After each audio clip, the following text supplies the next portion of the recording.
Sesampainya di tengah danau dari arah belakang terdengar tembakan beruntun dari militer Belanda. Menyadari hal tersebut Mas Runi dan Mas Tainah segera menceburkan diri ke dalam danau Baru Bahinu dalam.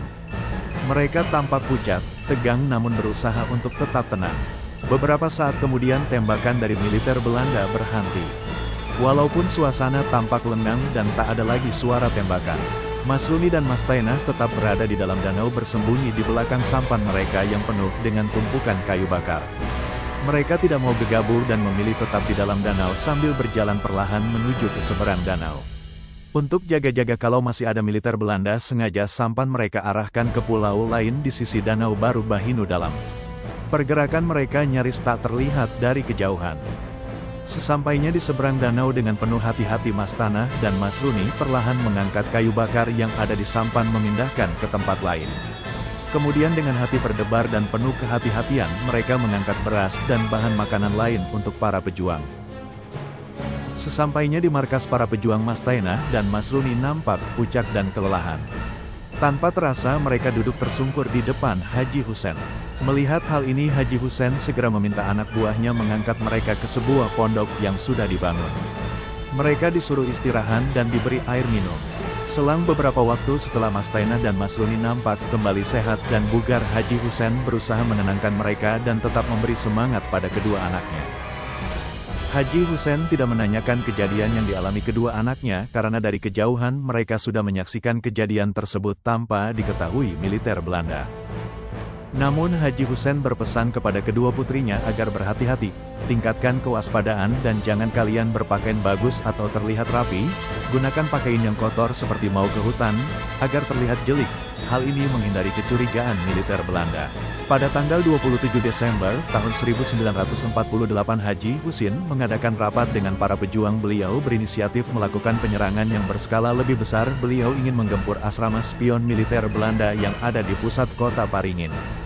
Salah seorang pejuang bercerita kepada Haji Husin bahwa di desa Ambakyang ada seorang tokoh agama yang dianggap mempunyai kesaktian atau doa yang mustajab. Beliau dikenal dengan nama Daeng Kurdi.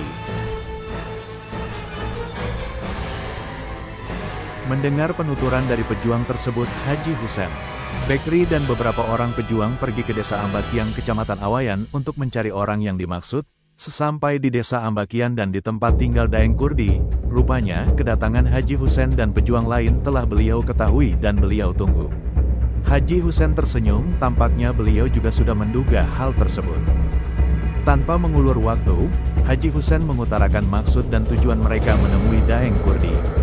Maaf guru, ulun Haji Husen. Dan ini anak saya serta kawan-kawan seperjuangan.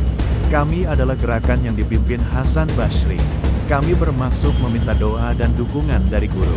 Karena, kami akan mengadakan penggempuran ke asrama spion militer Belanda yang ada di pusat kota Paringin. Kami ingin mengusir seluruh penjajah dari benua kita dan mengusir para pengikutnya. Mohon doakan kami, dan berilah kami bekal agar mendapat kemenangan, kata Haji Husen. Mendengar penuturan Haji Husen, sejenak Daeng Kurdi terdiam dan tampak memejamkan matanya. Baiklah, aku akan selalu mendukung dan mendoakan kalian. Sebagai bekal kalian untuk menggempur asrama spion militer Belanda. Bawalah 7 biji batu ini. Batu ini telah saya beri asma dan mantra. Sebelum kalian melakukan penggempuran lemparlah batu ini ke arah mereka. Insya Allah musuh kalian pasti akan melarikan diri, dan kalian akan memperoleh kemenangan. Allahu Akbar.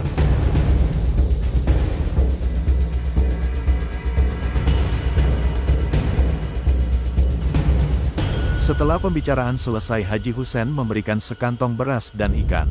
Baiklah guru, saya ucapkan terima kasih atas bantuan doa dan dukungan guru.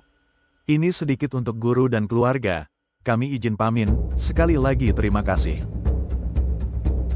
Melewati hutan belantara, dengan penuh kehati-hatian Haji Husen dan pasukannya kembali ke rumah masing-masing. Mereka sepakat mempersiapkan diri sebelum berkumpul di markas dan melakukan penyerangan. Pada tanggal 30 Desember tahun 1948, malam itu suasana desa Baru Bahinu dalam dan sekitarnya tampak lengan. Setelah sholat Isya, Haji Husen memanggil anaknya Bekri. Bak, Bapak mau bertanya apakah kamu sudah siap? Kata Haji Husen. Siap Pak. Kapan kita berangkat? Kata Bekri. Baik, sekarang kamu ambil air wudhu dan kita berangkat. Yakinlah kita pasti menang. Nanti kamu itu aba-aba Bapak, dan ingat, jangan gegabah. Inggih Pak, siap. Setelah suasana dirasa aman dengan perlahan Haji Husein berangkat ke seberang Danau Baruh Bahinu Dalam. Pergerakan ini juga diikuti pejuang lain seperti Harun, Udan, dan yang lainnya, yang tergabung dalam Divisi 4 Alri Cabang Baruh Bahinu Dalam.